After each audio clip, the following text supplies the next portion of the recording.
Bonjour, j'espère que tu vas bien aujourd'hui. C'est Gabriel Oleko. Je te remercie de prendre ces quelques minutes pour méditer avec moi sur notre verset du jour qui se trouve dans Jacques chapitre 4 verset 17. Lisons. Si donc quelqu'un sait faire ce qui est bien et ne le fait pas, il commet un péché. Si chacun de nous prenait ses responsabilités, le monde serait moins pire. On aime souvent laisser l'autre faire ce que nous devrions faire. C'est un peu comme si chacun attendait que l'autre agisse. À force d'attendre l'action éventuelle de l'autre, le mal poursuit son action et la souffrance demeure présente. Or, si chacun de nous, au lieu d'être dans l'attentisme infructueux, décidait d'agir, nous transformerions le désert en terre habitable. Car Dieu a donné à l'être humain le pouvoir de changer les choses. C'est le fond de la pensée que Jacques exprime ici dans ce passage à ses auditeurs qui avaient tendance à laisser aux autres ce qu'ils devaient faire eux-mêmes. Dieu nous a créés responsables. Nous sommes non seulement responsables de nos propres vies, mais nous le sommes aussi en quelque sorte pour notre prochain.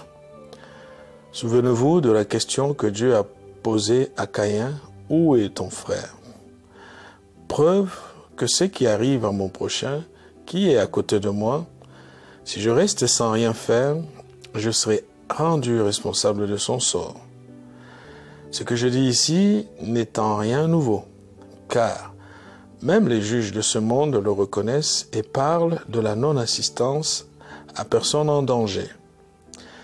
C'est pour cette raison que nous devons cesser de nous comporter dans certaines situations comme des petits enfants qui sont souvent égoïstes, même si parfois ils sont capables de bien des surprises agréables.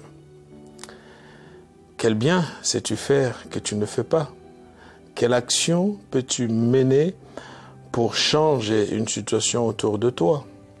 Quelles initiatives dois-tu prendre pour ta famille, pour ton entourage, ta communauté, ta ville, ton quartier ou encore ton pays? La vraie spiritualité ne consiste pas seulement à être totalement engagé dans l'abstrait. Nous avons besoin d'une foi visible, tangible et utile aux autres. C'est le message de l'apôtre Jacques ici dans ce verset du jour. Le monde ne sera jamais un paradis tant que l'un attend que l'autre agisse.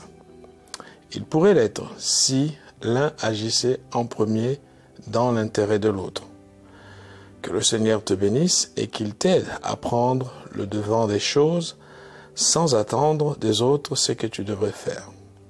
Agis en premier et la bénédiction de ceux qui agissent en premier sera avec toi. Passe une bonne journée.